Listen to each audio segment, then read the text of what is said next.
السلام علیکم ورحمۃ اللہ وبرکاتہ۔ الحمد للہ نحمده ونستعینه ونستغفره ونؤمن به ونتوکل علیہ ونعوذ باللہ من شرور انفسنا ومن سیئات اعمالنا من يهده الله فلا مضل له ومن يضلل فلا هادي له واشهد ان لا اله الا الله وحده لا شريك له واشهد ان محمدا عبده ورسوله اما بعد فان خير الحديث كتاب الله وخير الهدي هدي محمد صلى الله عليه وسلم وشر الامور محدثاتها وكل محدثة بدعة وكل بدعة ضلالة وكل ضلالة في النار. فقد قال الله تعالى في كلامه المجيد والفرقان الحميد. فأعوذ بالله السميع العليم من الشيطان الرجيم. بسم الله الرحمن الرحيم. قاف والقرآن المجيد بل عجبوا أن جاءهم منذر منهم فقال الكافرون هذا شيء عجيب أإذا متنا وكنا ترابا ذلك رجع بعيد قد علمنا ما تنقص الأرض منهم وعندنا كتاب حفيظ بل كذبوا بالحق لما جاءهم فهم في أمر مريج أفلم ينظروا إلى السماء فوقهم كيف بنيناها وزيناها وما لها من فروج. وقال الله تعالى في موضع آخر وأزواجه أمهاتهم. سامعین کرام، دینی میرے بھائیوں، بزرگوں اور عزیز ساتھیوں، اولا تمام قسم کی حمد و ثنا اللہ رب العالمین کے لیے لائق اور زیبا ہے، جس نے ہم کو اور آپ کو پیدا کیا ہے۔ ہماری پیدائش کے بعد جن چیزوں کی ضرورت تھی اللہ رب العالمین نے وہ ساری چیزیں ہمیں مہیا کی ہیں، اور بے شمار درود و سلام ہو نبی کریم جناب محمد رسول اللہ صلی اللہ علیہ وسلم پر، جنہوں نے ہماری ہدایت کے لیے، ہماری رہنمائی کے لیے عملی طور پر ساری باتوں کو ہمارے سامنے واضح کیا ہے۔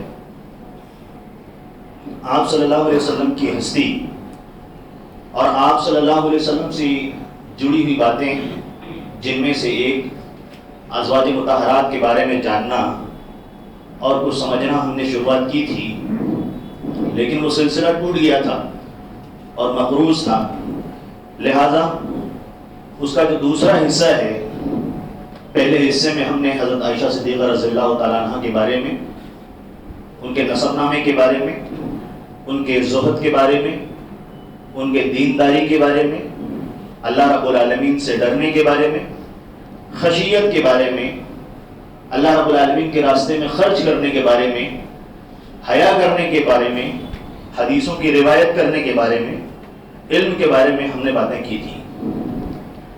لیکن اسلامی کچھ ایسے واقعات ہیں جو اس پاک دامن عورت کے اوپر کیچڑ کی طرح اچھالنے کی کوشش کی گئی تھی، اور نبی کریم صلی اللہ علیہ وسلم کو تکلیف پہنچانے کی کوشش کی گئی تھی۔ ہم کو چاہیے کہ ہم اس پاک دامن عورت کے بارے میں خود بھی سمجھنے کی کوشش کریں، اپنی ماں اور بہنوں اور بیٹیوں اور بچیوں اور بیویوں کے سامنے ان پاک دامن اللہ رب العالمین کو راضی کرنے والی خواتین کے بارے میں بتلانے کی کوشش کریں، تاکہ اس طرح کی مثالیں اور بڑھیں، ہماری ماں اور بہنوں کو طاقت ملے، ہمت ملے، ایک رہبر اور ایک قائد ملے ان کے لیے، خود ان کی جنس سے، جنہوں نے ایسے تاریخی واقعات رونما کیے، پیدا کیے زمین کے اوپر، جو صرف خواتین کے لیے نہیں بلکہ ہم مردوں کے لیے بھی اللہ رب العالمین نے ان کو اسوہ اور بہترین نمونہ رکھا ہے۔ ان کی شان میں گستاخی کرنے والے کے ایمان کے بارے میں کلام کیا جا سکتا ہے۔ علماء نے ایسے شخص کے بارے میں جو ان خواتین پر، ان ازواج مطہرات کے اوپر، ان صحابیات کے اوپر، صحابہ کرام کے بارے میں زبان درازی کرتے ہیں، ایسے شخص کا ایمان خطرے میں ہے۔ ہم کو چاہیے کہ ہم بارہا اس کو سمجھنے کی کوشش کریں، پڑھنے کی کوشش کریں۔ اسی لیے کسی شاعر نے بھی کہا تھا عربی میں، وَإِذَا أَتَتْكَ مَذَمَّتِ مِن نَاقِصٍ فَهِيَ الشَّهَادَةُ لِي بِأَنِّي فَاضِلُ۔ اگر کسی ناقص کی طرف سے، کمتر کی طرف سے میرے سلسلے میں مذمت کی جائے برائی کی جائے، مذمت کی جائے، برائی کی جائے، تو یہ اس بات کی شہادت ہے کہ میں فضیلت والا ہوں۔ حضرت عائشہ صدیقہ رضی اللہ تعالیٰ عنہ کی ہستی کی انہی میں سے ایک ہے کہ ان کی فضیلت اللہ رب العالمین نے قرآن کے اندر بیان فرمائی ہے، اللہ کے رسول صلی اللہ علیہ وسلم نے اپنے حدیث کے اندر بیان فرمائی ہے، اپنے فرمان پہ بیان فرمائی ہے۔ لہٰذا ان کا جو مقام اور جو مرتبہ ہے اس کو جان کر ہمیں ان مقام اور مرتبے کو ان کو لوٹانے کی، اس کو سمجھنے کی، اپنے دل میں وہ مقام اور مرتبہ سمجھنے اور جاننے کی ضرورت ہے۔ اسی لیے اللہ رب العالمین نے ان سے مخاطب ہو کر کہا تھا یا نساء النبی لستن کاحد من النساء، اے نبی صلی اللہ علیہ وسلم کی بیویوں تم دوسری خواتین کی طرح نہیں ہو، تمہارا شرف، تمہاری فضیلت، تمہاری شرافت، تمہارا مقام اور مرتبہ دوسری خواتین سے مختلف ہے، تمہارا جو لیول اور جو تمہارا اسٹیٹس ہے دوسری خواتین سے الگ ہے۔ اور اسی لیے اللہ رب العالمین نے قرآن کے اندر دوسری جگہ پر فرمایا کہ وَأَزْوَاجُهُ أُمَّهَاتُهُمْ، ان کی بیوی نبی صلی اللہ علیہ وسلم کی بیوی مسلمانوں کی مائیں ہیں، ماں ہے وہ ہماری، ام المومنین ہے، امہات المومنین ہیں، لہذا ان کے سلسلے میں کلام کرنا ٹھیک اسی طرح ہے جس طرح ہم اپنے گھر کی ماں کا احترام کرتے ہیں، محبت کرتے ہیں، ان کی شان میں ایک خراب لفظ، ایک غلط لفظ برداشت نہیں کر سکتے۔ ان سے کہیں زیادہ یہ شخصیات ہیں، یہ ہستیاں ہیں جن کے بارے میں ہم کو دھیان دینے کی ضرورت ہے، سنجیدہ رہنے کی ضرورت ہے۔ اللہ رب العالمین نے قرآن میں اور بھی جگہ پر ارشاد فرمایا ہے کہ ان الذين يؤذون الله ورسوله لعنهم الله في الدنيا والاخره واعد لهم عذابا مهینا۔ اللہ رب العالمین نے قرآن کی آیت کے اندر ارشاد فرمایا ہے کہ جو لوگ اللہ کو اور رسول کو اذیت پہنچاتے ہیں، تکلیف دینا چاہتے ہیں، اللہ رب العالمین نے فرمایا کہ دنیا اور آخرت کے اندر اللہ رب العالمین نے ان کے لیے لعنت کی ہے۔ اللہ رب العالمین لعنت فرماتا ہے ایسے لوگوں کے اوپر، اور قیامت کے دن اللہ رب العالمین نے ان کو رسوا کن عذاب ان کے لیے تیار فرمایا ہے۔ اور میں کہتا ہوں کہ عذاب کبھی عزت والا نہیں ہوتا، عذاب میں کبھی راحت نہیں ہوتی۔ اللہ رب العالمین نے آخر میں فرمایا کہ مہینہ، رسوا کن ہے، ذلیل ہوں گے ایسے لوگ جن کو اللہ رب العالمین عذاب میں مبتلا فرمائے گا۔ تو ایسی ہستیوں کے بارے میں زبان کھولنے سے پہلے، زبان پر ان لوگوں کا نام لانے سے پہلے احتیاط کرنا ضروری ہے کہ ہم کن ہستیوں کے سلسلے میں اپنی زبان دراز کرنے والے ہیں، زبان کھولنے والے ہیں۔ اسی لیے ان کو امت کے اندر افضل النساء العالمین، دنیا کے اندر ساری خواتین میں یہ افضل ہیں، یہ مقام اور مرتبہ حاصل ہے، اور یہ مومنین کی مائیں ہیں۔ یہی وجہ تھی کہ اللہ کے نبی صلی اللہ علیہ وسلم کو یہ چیز ہرگز برداشت نہیں تھی کہ عائشہ رضی اللہ تعالیٰ عنہ کو کوئی تکلیف پہنچے۔ اس سے پہلے آپ نے وہ حدیث سنی تھی کہ خواتین میں ازواج مطہرات میں دو گروپ شوہروں کے درمیان ہوتا ہے۔ اللہ کے نبی صلی اللہ علیہ وسلم کی ان ازواج کے درمیان میں بھی دو گروہ تھے، دو حصوں میں بٹے ہوئے تھے، فطری چیزیں، انسان ہے۔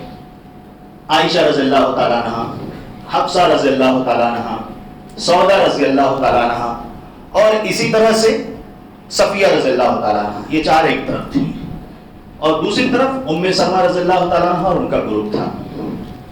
لوگ کیا کرتے تھے، اللہ کے نبی صلی اللہ علیہ وسلم کی جب باری رہتی تھی تو نبی صلی اللہ علیہ وسلم کو گفٹ دیتے تھے، تحفے دیتے، تحائف دیتے تھے، اور لوگ اس وقت تک کا انتظار کرتے تھے جب نبی صلی اللہ علیہ وسلم ہماری ماں عائشہ صدیقہ رضی اللہ تعالیٰ عنہ کے گھر پر جائیں، جب ان کی باری ام المومنین حضرت عائشہ صدیقہ رضی اللہ تعالیٰ عنہ کے گھر پر لگے۔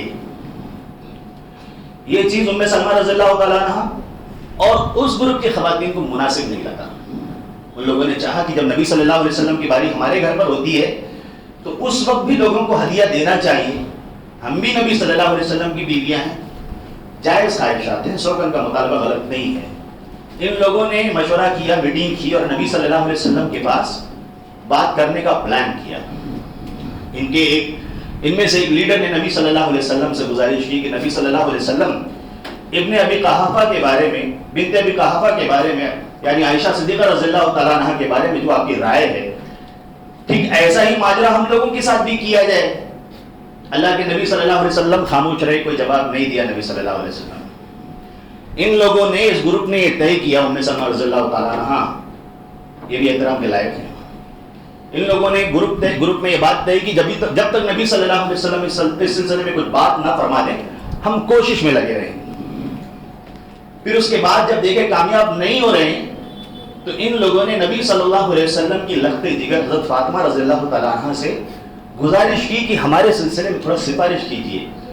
فاطمہ رضی اللہ تعالیٰ عنہ آتی ہیں نبی صلی اللہ علیہ وسلم کے پاس اور کہتی ہیں کہ آپ کی بیویوں نے مجھ سے بات کہی ہے کہ آپ کے پاس ایک درخواست کی جائے, آپ سے بات کہی جائے. اس طرح کا ان کا مطالبہ ہے کہ خاص حضرت عائشہ صدیقہ رضی اللہ عنہا کے سلسلے میں آپ سے جو لوگوں کا تعامل ہے یہ اور خواتین کے ساتھ بھی ہونا چاہیے. اللہ کے نبی صلی اللہ علیہ وسلم نے اس وقت ایک بات فرمائی تھی حضرت عائشہ صدیقہ رضی اللہ تعالیٰ عنہ کے بارے میں.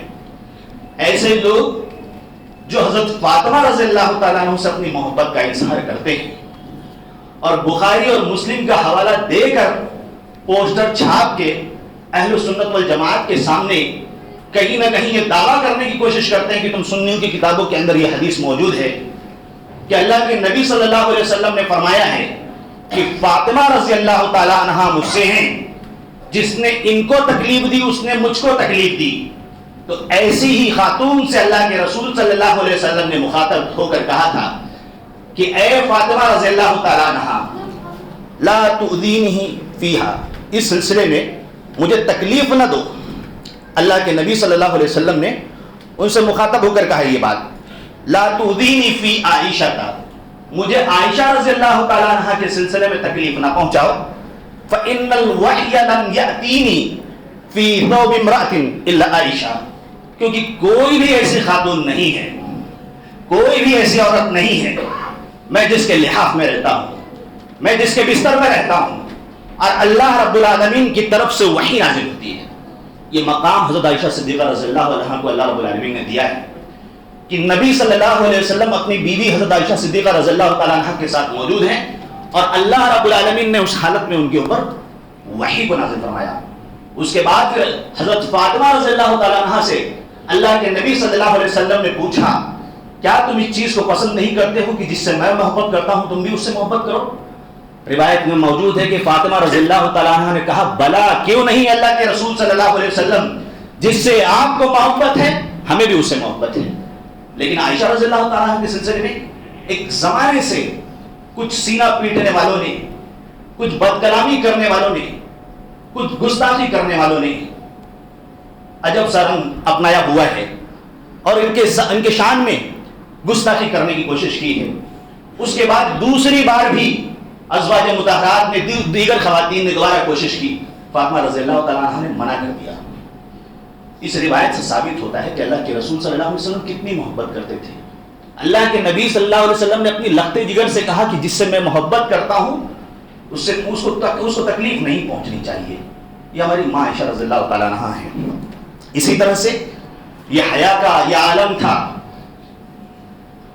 کہ ایک موقع پر ان کی ابو القیس کے بھائی, ابو قیس کے بھائی افلاح, وہ حضرت عائشہ صدیقہ رضی اللہ تعالیٰ عنہ کے پاس اجازت چاہتے ہیں کہ گھر کے اندر تشریف لائیں.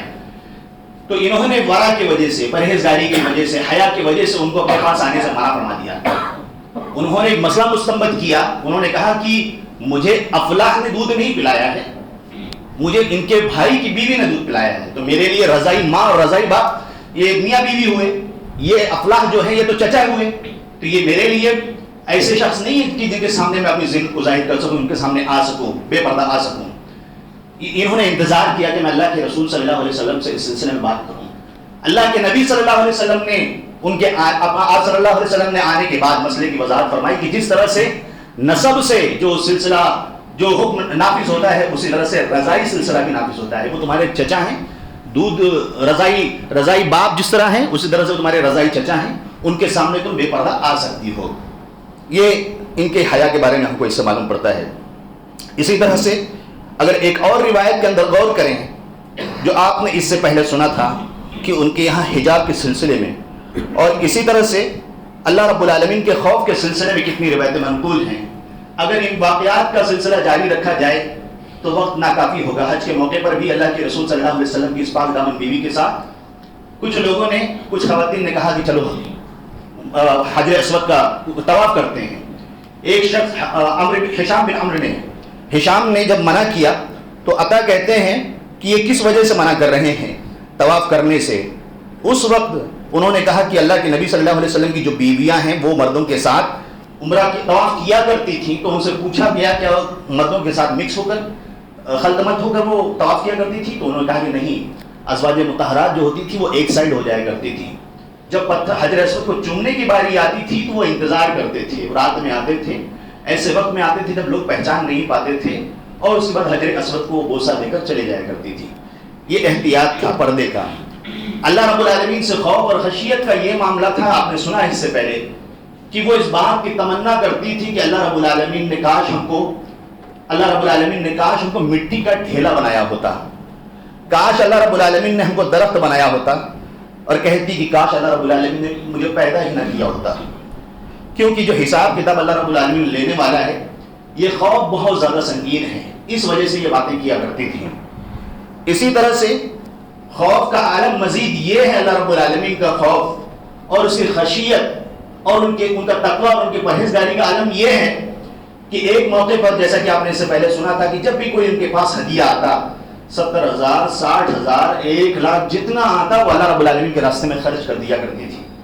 ان کے بھانجے جو عبداللہ ابن زبیر رضی اللہ تعالیٰ عنہ، کئی مرتبہ انہوں نے دیا ہے گفٹ کے طور پر، معاویہ رضی اللہ تعالیٰ عنہ نے دیا ہے، جب بھی دیا ہے۔ عبداللہ بن زبیر رضی اللہ تعالیٰ عنہ بیان فرماتے ہیں کہ ان کے نقاب میں پیوند ہوتا تھا، لیکن اس کے باوجود وہ اتنا بڑا اماؤنٹ اپنے پاس نہیں رکھتی تھی، وہ اللہ کے راستے میں خرچ کر دیا کرتی تھی۔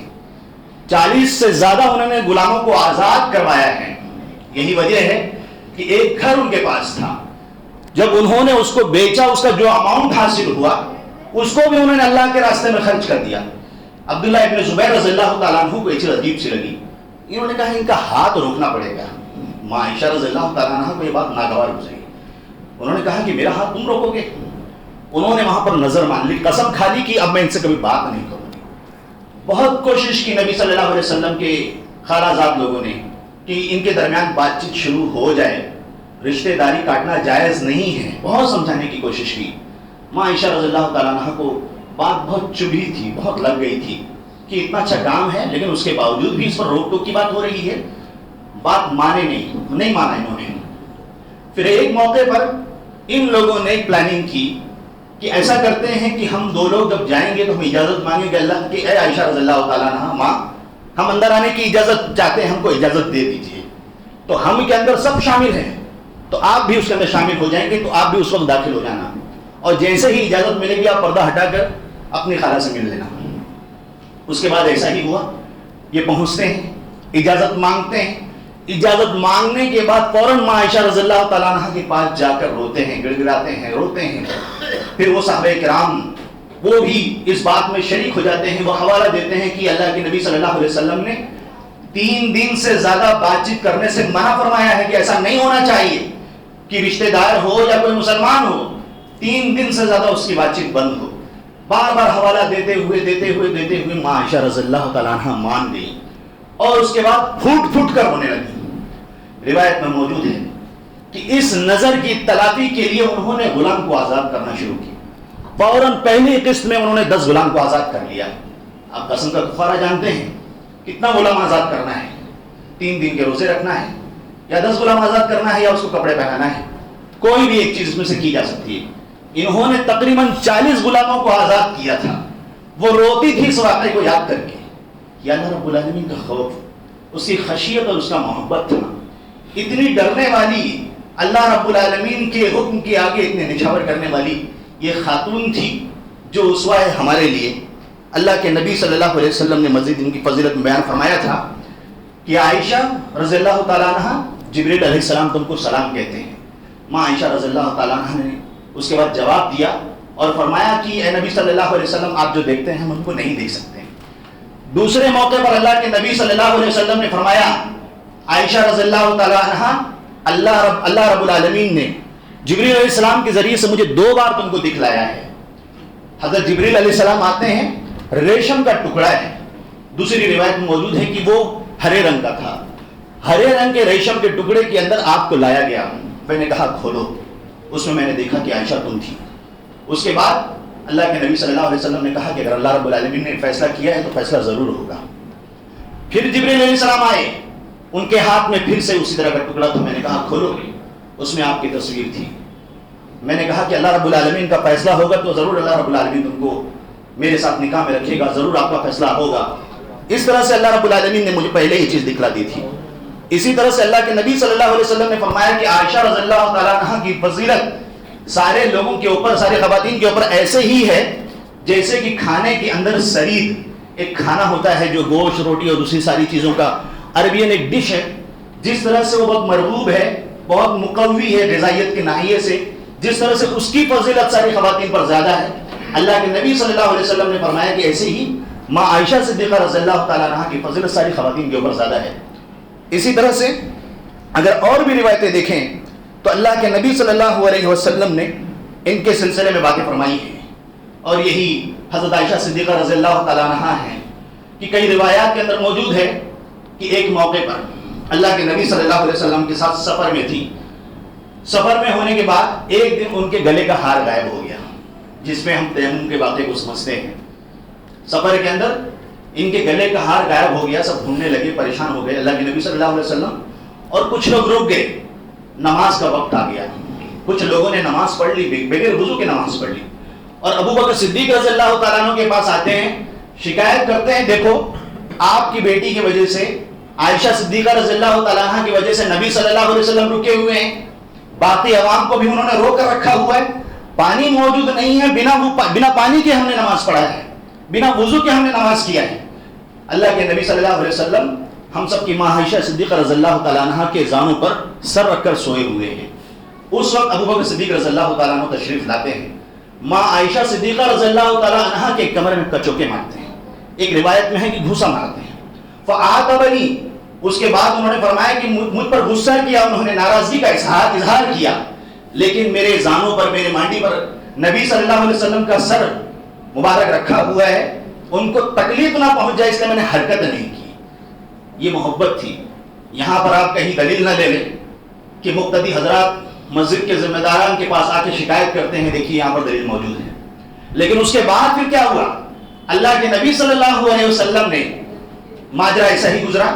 پھر جب صبح کا وقت آیا تو اللہ کے نبی صلی اللہ علیہ وسلم نے جب کوچ کی اجازت دی تو وہاں پر جانور کے نیچے وہ ہار موجود تھا، اور وہیں پر اللہ رب العالمین نے تیمم کی آیت نازل فرمائی۔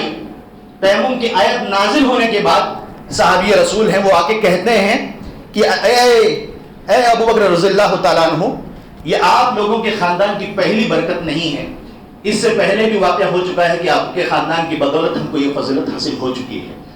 یہ اس طرح کا بھی رد عمل ہمارے پاس ہونا چاہیے، صرف شکایت کی پیٹی نہیں ہونی چاہیے کہ ہم آئیں اور مسجد سے جڑی ہوئی شکایتیں ہی کریں، بلکہ اچھی چیزوں کے اندر آ کے تشریح کام بھی ہمارے ہی ذمہ ہے۔ اس کے بعد یہ ایک واقعہ تھا حضرت عائشہ صدیقہ رضی اللہ تعالیٰ عنہ سے جڑا ہوا، لیکن ایک اور سنگین واقعہ ہے اور کافی طویل واقعہ ہے جس کو حدیث کی کتابوں کے اندر بیان کیا گیا ہے، اور اس واقعے کی طرف اللہ رب العالمین نے تقریباً 10 آیت کے بعد 3 آیت مزید وضاحت میں، یعنی تقریباً 13 آیت ہم کہہ سکتے ہیں ہماری ماں عائشہ صدیقہ رضی اللہ تعالیٰ عنہ کے بارے میں اللہ رب العالمین نے نازل فرمائی ہے، جس کو ہم واقعہ افک کے نام سے جانتے اور سمجھتے ہیں۔ یہ اتنا سنگین واقعہ ہے، دل کو کاٹنے والا واقعہ ہے، رلانے والا واقعہ ہے۔ ماں عائشہ رضی اللہ تعالیٰ عنہ نے خود اس واقعے کو بیان فرمایا ہے۔ اگر ہم ان کی زبان میں ان کو سنیں اور پڑھیں اور سمجھنے کی کوشش کریں تو یقیناً آنکھوں سے آنسو ضرور جاری ہوں گے۔ اور نبی صلی اللہ علیہ وسلم کے سلسلے میں جن لوگوں نے یہ دعویٰ کیا ہے کہ نبی صلی اللہ علیہ وسلم کو غیب کا علم تھا، یا اس طرح کی باتیں جو وہ گستاخی والی باتیں نبی صلی اللہ علیہ وسلم کے سلسلے میں کہتے ہیں، تو ان کو بھی اس سے اچھا سبق مل جائے گا کہ کون سا شوہر ہے جو اپنی بیوی کے بارے میں 1 مہینہ لوگوں سے مشورہ کرے کہ اس کے سامنے جب غیب کی باتیں موجود ہوں، نعوذ باللہ، اس طرح کا جب دعویٰ کیا جائے تو اس طرح کی روایتیں ان کے لیے ان کے خلاف حجت ہے۔ اللہ کے نبی صلی اللہ علیہ وسلم کو اتنی سخت تکلیف ہوئی تھی، روایت کے اندر موجود ہے کہ زینب بنت جہش رضی اللہ تعالیٰ عنہ، اسی طرح سے حضرت علی رضی اللہ تعالیٰ عنہ، حضرت اسامہ رضی اللہ تعالیٰ عنہ، ان لوگوں سے اللہ کے نبی صلی اللہ علیہ وسلم نے ہماری ماں حضرت عائشہ صدیقہ رضی اللہ تعالیٰ عنہ کے سلسلے میں مشورہ کیا۔ کیا کہتے ہیں ان کے بارے میں؟ اللہ کے نبی صلی اللہ علیہ وسلم مسجد میں آتے ہیں، منبر پر تشریف ہو کر سارے صحابہ کرام سے اس سلسلے میں مسئلہ طلب کرتے ہیں، پوچھتے ہیں کہ اس سلسلے میں کون میری معاونت کرے گا۔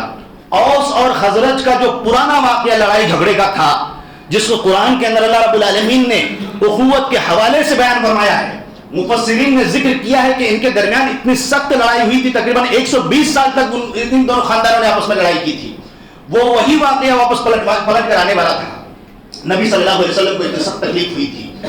ہماری ماں عائشہ صدیقہ رضی اللہ تعالیٰ عنہا بیان فرماتی ہیں, اللہ کے نبی صلی اللہ علیہ وسلم جب سفر کرنا ہوتا تھا تو اپنے ساتھ جن کو لے جانا ہوتا تھا, اللہ کے نبی صلی اللہ علیہ وسلم ان کے درمیان قرآن اندازی فرماتے تھے. اللہ کے نبی صلی اللہ علیہ وسلم کے ساتھ جانے کے لیے ماں عائشہ صدیقہ رضی اللہ تعالیٰ عنہ کا نام نکلا.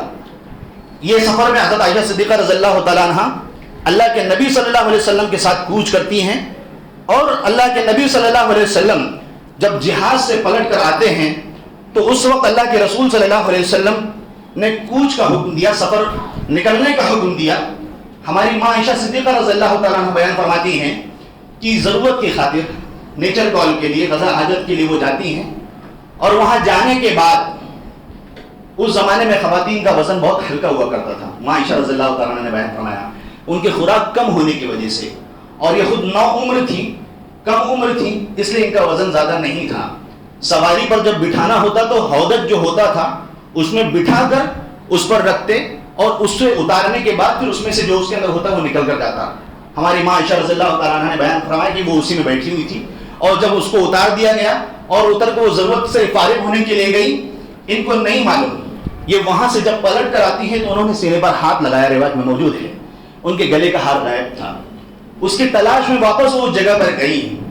اس کے بعد جب وہ ڈھونڈتی ہیں کافی وقت گزر جاتا ہے, یہاں سے قافلے والوں نے یہ محسوس کیا کہ ہماری ماں عائشہ رضی اللہ تعالیٰ عنہ اس کے اندر موجود ہیں. انہوں نے اس کو اٹھایا, اٹھا کر سواری پہ رکھا اور لے کر اس کو چل دی. اس کے بعد ان کو جب ہار ملتا ہے وہ پلٹ کر دوبارہ آتی ہیں اس جگہ پر, اور وہاں پر دیکھتی ہیں تو ہماری ماں نے دیکھا کہ قافلہ موجود نہیں ہے, قافلہ جا چکا ہے. اس کے بعد وہ وہیں بیٹھ جاتی ہے. وہاں بیٹھنے کے بعد وہ انتظار کرتی ہیں اس امید میں کہ قافلہ جا چکا ہے اور وہ قافلہ ضرور پلٹ کر آئے گا. جب ان کو احساس ہوگا وہ تلاشیں گے, وہ ڈھونڈیں گے تو میں اسی جگہ پر جہاں سے مجھے ان لوگوں نے گم پایا ہے مجھے یہیں پائیں گے. اس کے بعد پھر صفوان بن معطل رضی اللہ تعالیٰ عنہ کا واقعہ اس سے جڑ جاتا ہے. یہ انتظار میں وہاں بیٹھی ہوئی ہیں, بیٹھے بیٹھے اونگ آنے لگتی ہے, نیند آ جاتی ہے, اور ادھر سے صفوان بن معطل رضی اللہ تعالیٰ عنہ وہ قافلے سے پیچھے رہتے ہیں. ان کی ذمہ داری یہ ہے کہ قافلے میں اگر کسی کا کوئی سامان چھوٹ جائے تو وہ اسے اٹھا کر لائیں اور جس کا سامان ہے اس کو حوالے کر دیں. روایت میں موجود ہے کہ وہاں وہ پہنچتے ہیں, دیکھتے ہیں کہ ماں عائشہ رضی اللہ تعالیٰ عنہا ہیں. وہ کہتے ہیں انا للہ و انا الیہ راجعون. ماں عائشہ فرماتی ہیں کہ یہ آواز سن کے میری آنکھ کھل گئی, اور انہوں نے مجھے حجاب کا حکم نازل ہونے سے پہلے دیکھا تھا, اسی لیے انہوں نے مجھے پہچان لیا. اس کے بعد وہ حجاب کرتی ہیں. اس کے بعد صفوان بن معطل رضی اللہ تعالیٰ عنہ, دیکھیں کتنے پاک دامن لوگ ہیں, ہاتھ نہ لگانا پڑے, سہارا نہ دینا پڑے, انہوں نے اپنے سواری کو بٹھا دیا. اس کے بعد اونٹ کے ایک پیر کو آگے کر دیا تاکہ اس کے اوپر وہ سہارا لے کر اونٹ کے اوپر بیٹھ جائیں, ہاتھ لگانے کی, اس ہاتھ سے سہارا دینے کی نوبت ہی نہ آئے. اور اس کے بعد خود آگے چلنے لگے سواری کو پکڑ کے. اس طرح سے وہ پہنچتے ہیں, دوپہر کا وقت ہوتا ہے, سب اپنے اپنے گھروں پر پہنچ جاتے ہیں. اور یہاں سے عبداللہ بن ابی ابن سلول جیسے لوگوں کو ایک واقعہ گڑھنے کا موقع مل جاتا ہے. شیطان کی زبان عام ہونے لگتی ہے, چہمے گوئیاں ہونے لگتی ہیں, خرافات عام ہونے لگتے ہیں, اور یہ بہت خطرناک میڈیا ہے زبان کا. ایک بار اگر کسی کے زبان سے غلط بات نکل جائے تو سچ بات کو پھیلنے میں بہت زمانہ لگتا ہے, لیکن خرافات کو, جھوٹ کو, اور خاص طور پر کسی کی عزت اور ناموس کے خلاف اور کسی کے خلاف کوئی بہتان اور الزام ہو تو وہ بات بہت تیزی سے جنگل میں آگ کی طرف پھیل جاتی ہے. ماں عائشہ رضی اللہ تعالیٰ عنہ کے خلاف ان لوگوں نے سازشیں کی. کئی لوگ اس کے اندر متاثر ہوئے, کئی لوگ اس کے اندر متاثر ہوئے. اللہ کے نبی صلی اللہ علیہ وسلم پریشان تھے. ماں فرماتی ہیں عائشہ رضی اللہ تعالیٰ عنہ, میں جب سے اس دن سے گھر میں آئی تھی میری طبیعت خراب تھی, میں پریشان تھی. تقریباً 1 مہینہ ہونے کے قریب تھا کہ میری طبیعت خراب ہو گئی تھی. اللہ کے نبی صلی اللہ علیہ وسلم کے معاملے میں بھی کچھ بدلاؤ آ گیا تھا. ماں عائشہ رضی اللہ تعالیٰ عنہ کو ابھی کچھ خبر نہیں ہے. باہر ماحول کے اندر سب چل رہی ہے خرافات, سب ایک دوسرے سے ہماری ماں عائشہ رضی اللہ عنہ کے سلسلے میں باتیں کر رہے ہیں, غلط غلط باتیں, غلط غلط الزام لگا رہے ہیں.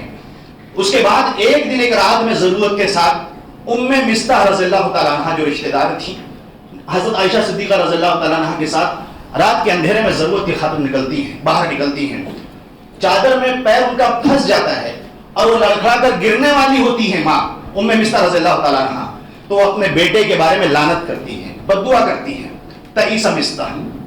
عائشہ صدیقہ رضی اللہ تعالیٰ عنہ فرماتی ہیں آپ کیسی بد دعا کر رہے ہیں، کیا کہہ رہی ہیں آپ، غلط بات ہے یہ۔ مستح رضی اللہ تعالیٰ عنہ تو وہ صحابی ہیں جو جنگ بدر میں شریک ہوئے تھے، اللہ رب العالمین نے ان سے رضامندی کا سرٹیفکیٹ ظاہر کیا ہے، آپ اتنی بڑی بات کیسے کہہ سکتی ہیں؟ اس کے بعد انہوں نے کہا میری بھولی بھالی تجھے کچھ پتا نہیں ہے۔ اس کے بعد انہوں نے پورا واقعہ بیان کیا ان کو۔ عائشہ رضی اللہ تعالیٰ عنہ فرماتی ہیں، وہ کہتی ہیں کہ میری طبیعت میں کچھ سدھار آ چکا تھا، لیکن اتنا بڑا الزام سننے کے بعد میری طبیعت خراب ہونے لگی، میں پریشان ہو گئی۔ انہوں نے کہا تبھی تو میں سوچتی تھی کہ نبی صلی اللہ علیہ وسلم گھر میں تشریف لاتے تھے، تشریف لانے کے بعد مجھ سے زیادہ لطف و محبت نظر نہیں آتی تھی، کچھ تو ماجرا ہے، کوئی بات تو تھی نبی صلی اللہ علیہ وسلم کے ساتھ۔ آپ صلی اللہ علیہ وسلم تشریف لاتے ہیں، پوچھتے ہیں کیف تیکم، کیسی طبیعت ہے، کیا معاملہ ہے؟ انہوں نے کہا کہ میں اپنے ماں باپ کے پاس جانا چاہتی ہوں، ان کے پاس جاؤں گی اور وہاں سے پوچھوں گی، وہاں سے پتہ کروں گی۔ یہ وہاں پہنچتی ہیں اور اس کے بعد اپنے ماں سے ذکر کرتی ہیں، ماں تسلی دینے کی کوشش کرتی ہیں۔ انہوں نے سمجھایا کہ لوگوں کی زبانوں سے نکلنے والی باتیں اگنور کر دو۔ انہوں نے کہا کہ میں رات بھر سو نہ سکی، روتی رہی، پریشان رہی۔ اس کے بعد پھر ماجرا اور سنگین ہوتا رہا۔ اللہ کے نبی صلی اللہ علیہ وسلم مسجد میں تشریف لاتے ہیں۔ اللہ کے نبی صلی اللہ علیہ وسلم نے لوگوں سے پوچھا کہ میری اس لوگوں کا فتنہ میرے گھر کی عورتوں تک پہنچ چکا ہے، میری اس سلسلے میں کون مدد فرمائے گا؟ سعد بن معاذ رضی اللہ تعالیٰ عنہ کھڑے ہوتے ہیں، اللہ کے نبی صلی اللہ علیہ وسلم میں اوس کا سردار ہوں، اگر اوس میں سے کسی نے اس طرح کی گستاخی کی ہے تو میں اس کا سر جسم سے الگ کر دوں گا، اور اگر خزرج میں سے کوئی ہے تو اللہ کے نبی صلی اللہ علیہ وسلم آپ کا حکم سر آنکھوں پر، آپ جو فیصلہ کریں گے ہم ماننے کے لیے تیار ہیں۔ یہاں پر صحابہ کرام میں آپس میں اختلاف ہو گیا، وہ خاندانی حمیت اور جوش اور جذبہ امڑ گیا ان کے اندر۔ خزرج کے جو سردار تھے اٹھ کے کھڑے ہو گئے، آپ کی ہمت نہیں ہے، آپ اس چیز کی طاقت نہیں رکھتے ہیں، آپ کو یہ اختیار کہاں سے آ گیا؟ اسید بن حضیر رضی اللہ تعالیٰ عنہ جو سعد بن معاذ رضی اللہ تعالیٰ عنہ کی چچا زاد بھائی تھے، انہوں نے کہا یہ اللہ کے نبی صلی اللہ علیہ وسلم کے حکم کی مخالفت کرنا ہے۔ ہم نے کہا کہ نبی کا حکم جو ہوگا ہم ماننے کے لیے تیار ہیں۔ صحابہ کرام کی حمیت بھڑک گئی، اوس اور خزرج کی جو پرانی رنجش تھی وہ دھیرے دھیرے اس کی آگ بڑھنے لگی۔ اللہ کے نبی صلی اللہ علیہ وسلم منبر پر تشریف فرمائے ہیں۔ آپ سمجھ سکتے ہیں کہ کتنا سنگین معاملہ ہے۔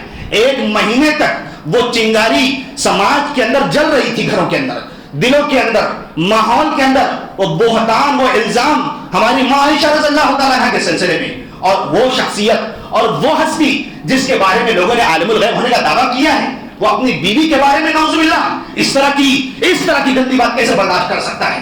ممبر پر آ کر ایسی خاتون کے بارے میں مشورہ کرے گا وہ؟ اللہ کے نبی صلی اللہ علیہ وسلم ممبر سے اترتے ہیں، لوگوں کو خاموش کراتے ہیں۔ تھوڑی دیر کے لیے سخت طاری ہو گیا۔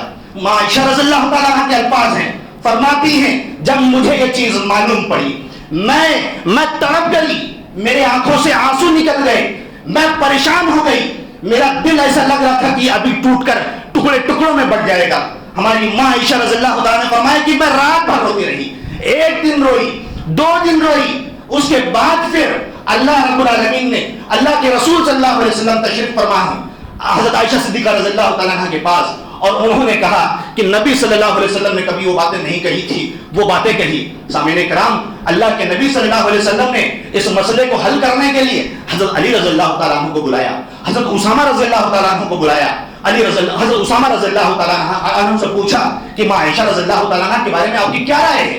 انہوں نے کہا کہ اللہ کے نبی صلی اللہ علیہ وسلم، آپ کی محبت آپ کی خواتین کے ساتھ ہم سب کو پتہ ہے، اللہ کی قسم یہ چیز نہیں ہو سکتی۔ علی رضی اللہ تعالیٰ عنہ نے کہا کہ اللہ کے نبی صلی اللہ علیہ وسلم، آپ کے لیے تو بہت ساری خواتین حاضر ہیں، آپ چاہیں تو انہیں چھوڑ دیں، اور اگر آپ چاہیں تو آپ بریرہ رضی اللہ تعالیٰ عنہ کو بلا کر ان سے مشورہ کریں۔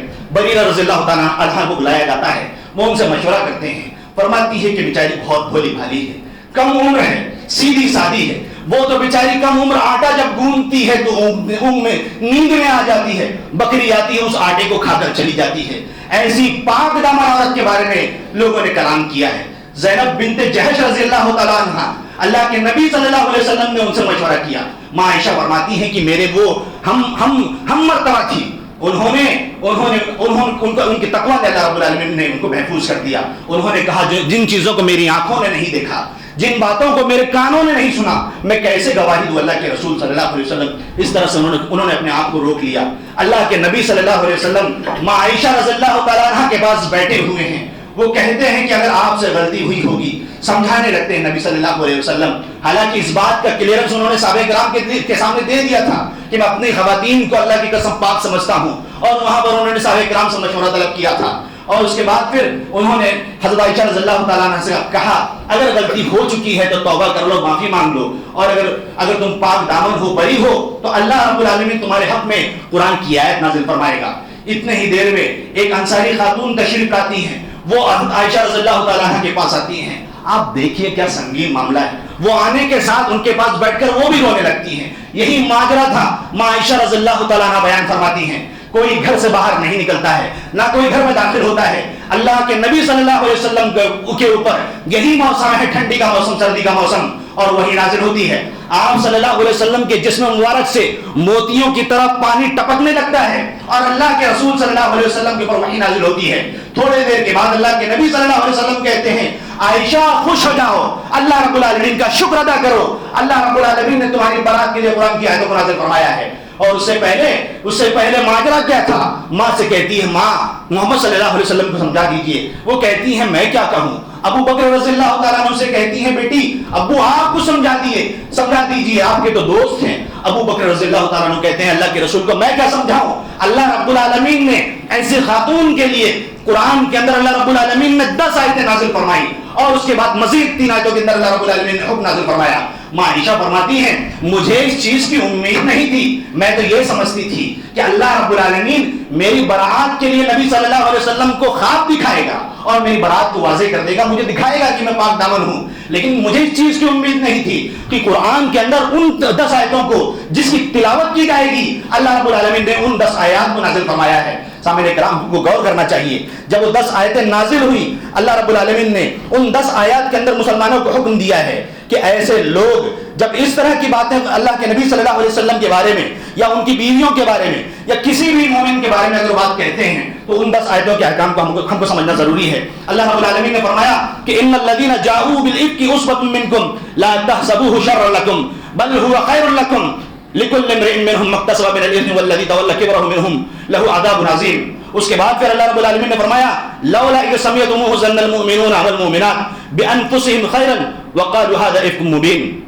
کہ جن لوگوں نے جس جماعت نے اس طرح کی خرافات کی باتیں کہی تھی اس کو اپنی شان میں برا مت سمجھو, بل هو خیر لکم. اللہ رب العالمین فرماتا ہے کہ اس کو اپنے سلسلے میں اچھا سمجھو, بھلائی سمجھو. جن لوگوں نے گناہ کا کام کیا ہے ان کو سزا ملے گی. یہی وجہ ہے کہ جو صحابہ کرام اس کے اندر ملوث ہو گئے تھے ان کے اوپر اتہام کی وجہ سے کوڑے لگائے گئے تھے. حضرت حسان بن ثابت رضی اللہ تعالیٰ عنہ اس کے اندر ملوث ہو گئے تھے. حمنہ بنت جہش رضی اللہ تعالیٰ عنہ وہ اس کے اندر ملوث ہو گئی تھی. اسی طرح سے ایک اور صحابی اس کے اندر شامل ہو گئے تھے حضرت مصطح بن اسد رضی اللہ تعالیٰ عنہ. ان کے اوپر الزام کے تحت کوڑے لگائے گئے تھے. اور اسی طرح سے جن لوگوں نے اس جرم کو گڑھا ہے عبداللہ بن ابی جیسے لوگ, اللہ رب العالمین نے ان کے لیے سخت عذاب کی دھمکی دی ہے. اللہ رب العالمین نے مومنوں سے کہا ہے, سوال کیا ہے لولا اذ سمعتموه ظن المؤمنون والمؤمنات بانفسهم خيرا وقالوا هذا افك مبين لولا جاءوا عليه باربعه شهداء فاذا لم ياتوا بالشهداء فاولئك عند الله هم الكاذبون. اللہ رب العالمین نے اس آیت کے اندر آگے چل کے فرمایا کہ ایسا کیوں نہیں ہوا کہ جب تم لوگوں نے یہ الزام کی باتیں حضرت عائشہ صدیقہ رضی اللہ تعالیٰ عنہ کے بارے میں یا ایسی خواتین یا ایسے لوگ جن کے اوپر الزام لگایا جاتا ہے, جن لوگوں نے وہ کام نہیں کیا ہے, جن کے بارے میں تم جانتے ہو, اور اس کے جاننے اور بوجھنے کے بعد بھی تمہارے سامنے اگر اس پر الزام لگایا جاتا تم نے ڈینائی کیوں نہیں کیا, انکار کیوں نہیں کیا. اگر کوئی الزام لگاتا ہے اس طرح کا تو اللہ رب العالمین نے کہا ہے کہ 4 شہادتوں کو لاؤ. یہاں تو ماجرا یہ تھا کہ ایک بھی گواہی موجود نہیں تھی. ایسے پاک دامن لوگوں کے سلسلے میں اتنا بڑا الزام لگایا گیا. اللہ رب العالمین نے سختی سے قرآن کے اندر کنڈم کیا ہے اور احکام بیان کیے ہیں. جب اللہ رب العالمین نے ان ساری چیزوں کی ڈانٹ ڈپٹ کی تو اس وقت حضرت ابوبکر صدیق رضی اللہ تعالیٰ عنہ نے جو مصطح بن عفاضہ رضی اللہ تعالیٰ عنہ ان کے خالہ زاد شریک تھے، ذمہ داری لی تھی انہوں نے ان کی کفالت کی. یہ آیت نازل ہونے کے بعد انہوں نے جب دیکھا کہ میری بیٹی کی برات کی آیت نازل ہو چکی ہے، انہوں نے کہا اب میں ان کے اوپر کچھ خرچ نہیں کرنے والا ہوں، اب میں ان کو کچھ بھی نہیں دوں گا، 1 روپیہ نہیں دوں گا. اللہ رب العالمین نے اگلی آیت میں آیت نمبر 22 کے اندر ان سے مخاطب ہو کر کہا کیا تم یہ نہیں چاہتے ہو کہ تمہارا رب تم کو بخش دے؟ ابو بکر صدیق رضی اللہ تعالیٰ عنہ نے اپنے مومنانہ صفات کو سامنے رکھتے ہوئے اور باپ کا جو جذبہ ہے اس کو دباتے ہوئے کہا کیوں نہیں اللہ رب العالمین. وہ اس کے بعد اس آیت کو سن کر دوبارہ اس بات کے لیے تیار ہو گئے کہ اس شخص پر جنہوں نے ان کی بیٹی کے اوپر الزام میں شریک ہونے کی وجہ سے جرم کی سزا بھی پائی تھی، ان کے اوپر وہ خرچ کرنے کے لیے تیار ہو گئے تھے. ہمارے سامنے ہمارے ماحول کے اندر کون سے ایسے واقعات ہیں رشتہ داری کے اندر جو ہم کو نہیں ملتے؟ ماں عائشہ رضی اللہ تعالیٰ عنہا کی زندگی اگر دیکھ ڈالیں گے آپ تو انسان ہونے کے ناطے جو غلطیاں ہوئی تھی، چاہے وہ عبداللہ بن زبیر رضی اللہ تعالیٰ عنہ سے بات نہ کرنے کے تعلق سے ہو، اور اسی طرح سے جن لوگوں نے ماں عائشہ صدیقہ رضی اللہ تعالیٰ عنہ کے اوپر الزام لگایا تھا، اس کے بعد ان کی زندگی میں ان کا تعامل اور ان کے ساتھ ان کا معاملہ کتنا بہترین رہا ہے. اگر ہم تاریخی واقعات کو پڑھنے کی کوشش کریں گے اور کو سمجھنے کی کوشش کریں گے تو ایسے لوگ جو ان کے سلسلے میں غلط باتیں کرتے ہیں، مسلمانوں کے درمیان اشکال پیدا کرنے کی کوشش کرتے ہیں، وقت اپنی تنگامانی کی شکایت کر رہا ہے. لوگوں نے الزام لگایا کہ نبی صلی اللہ علیہ وسلم کو عائشہ رضی اللہ تعالیٰ عنہ نے زہر دیا تھا، حضرت علی رضی اللہ تعالیٰ عنہ، حضرت فاطمہ رضی اللہ تعالیٰ عنہ، اور اسی طرح سے آل بیت کے ساتھ ان کے معاملات صحیح نہیں تھے. حالانکہ یہ ساری باتیں غلط ہیں. اگر تاریخی روایات کو دیکھیں، صحیح روایات کو دیکھیں تو ان ساری باتوں کا کنڈم کیا جا سکتا ہے اور ان ساری چیزوں کا جواب موجود ہے. اللہ کے نبی صلی اللہ علیہ وسلم کو کوئی زہر نہیں دیا گیا تھا ازواج مطہرات کی طرف سے، یہودیہ خاتون نے دیا تھا. ابن تیمیہ رحمہ اللہ نے، دیگر علماء کرام نے اس چیز کو بیان کیا ہے کہ جو شہد والا واقعہ ہے اس کو توڑ مروڑ کر شیعہ نے، روافض نے اس چیز کو بیان کرنے کی کوشش کی ہے. اسی طرح سے فاطمہ رضی اللہ تعالیٰ عنہ سے ان کے معاملات کتنے اچھے تھے. آپ نے وہ ہاتھ میں فاطمہ رضی اللہ تعالیٰ عنہ کا واقعہ سنا ہوگا کہ انہوں نے ہاتھ میں تکلیف کا واقعہ ذکر کیا تھا. آٹا کو پیسنے کے وقت گھر پر آئی تھی، نبی صلی اللہ علیہ وسلم موجود نہیں تھے، انہوں نے ماں عائشہ رضی اللہ تعالیٰ عنہ سے اس تکلیف کا ذکر کیا تھا. ماں عائشہ رضی اللہ تعالیٰ عنہ نے فاطمہ رضی اللہ تعالیٰ عنہ کی اس درخواست کو نبی صلی اللہ علیہ وسلم سے ذکر کیا تھا. اور اسی طرح سے نبی صلی اللہ علیہ وسلم کی اس پاک دامن عورت کے بارے میں یہ الزام لگایا جاتا ہے کہ ایک تابعی ہیں، ان کے سامنے انہوں نے وضو کر کے دکھلایا کہ نبی صلی اللہ علیہ وسلم نے کس طرح وضو کیا تھا. لوگ الزام لگاتے ہیں نبی صلی اللہ علیہ وسلم کی اس پاک دامن بیوی کے بارے میں کہ اس کا کیریکٹر کیسا تھا. اللہ کے نبی صلی اللہ علیہ وسلم کی صاف حدیث موجود ہے کہ جو غلام ہو، اللہ کے نبی صلی اللہ علیہ وسلم کی اسی بیٹی کے ساتھ ایسا واقعہ ہوا تھا کہ اللہ کے نبی صلی اللہ علیہ وسلم نے فاطمہ رضی اللہ تعالیٰ عنہ کو کپڑا دیا جس سے وہ سر ڈھانپتی تو پیر کھل جاتا تھا، پیر کو ڈھانپتی تو سر کھل جاتا تھا. اللہ کے نبی صلی اللہ علیہ وسلم نے کہا تم کو پریشان ہونے کی ضرورت نہیں ہے، تمہارے ساتھ تمہارا باپ اور غلام موجود ہے. تو ٹھیک اسی طرح سے ماں عائشہ رضی اللہ تعالیٰ عنہ نے اس تابعی کو جو پہلے غلام تھے ان کے سامنے بات چیت کی، لیکن جب وہ آزاد ہو گئے تو جیسے ہی انہوں نے اس بات کو سنا فوراً انہوں نے پردہ کو ڈال دیا. سامعین کرام، ہمیں اس طرح کے واقعات کو پڑھنے کی ضرورت ہے، سننے کی ضرورت ہے. آج ہمارے ماحول کے اندر بہت ساری عائشہ گھوم رہی ہیں، آج ہمارے ماحول میں بہت ساری زینب گھوم رہی ہیں. ہم کو چاہیے کہ ہماری ماؤں، بہنوں، بیٹیوں اور آنے والی نسلوں کو ان قیمتی واقعات کے ذریعے سے ان کے اخلاق کو سنوارنے کی ضرورت ہے. اگر ہم آج ماحول کے اندر اس طرح کی خواتین کو ڈھونڈنے کی کوشش کریں جنہوں نے خواتین کے مقام کو بلند کیا تھا، علم کے ذریعے سے تقریباً 2000 سے زیادہ ان سے روایت منقول ہے. علامہ ابن حجر رحمہ اللہ فرماتے ہیں کہ یہ ان 7 خوش نصیبوں میں سے ہیں جو بہت زیادہ فتویٰ دینے والوں میں سے موجود ہیں. حضرت عمر رضی اللہ تعالیٰ عنہ، حضرت علی رضی اللہ تعالیٰ عنہ، عبداللہ ابن مسعود رضی اللہ تعالیٰ عنہ، عبداللہ ابن عباس رضی اللہ تعالیٰ عنہ، اسی طرح سے ان میں سے حضرت عائشہ صدیقہ رضی اللہ تعالیٰ عنہ بھی ہیں. ہماری ماں اور بہنوں کو دین کی ضرورت ہے، انہیں سکھانے کی ضرورت ہے. ہمارے گھروں کے اندر اس طرح بیداری لانے کی ضرورت ہے. اللہ رب العالمین سے دعا ہے کہ وہ ہمیں کہنے سننے سے زیادہ اس پر عمل پیرا ہونے کی توفیق عطا فرمائے. جب تک ہم کو دنیا کے اندر زندہ رکھ، ایمان کی حالت میں زندہ رکھ اور ہمارا خاتمہ ہو ایمان پر. آمین. واخر دعوانا الحمدللہ رب العالمین.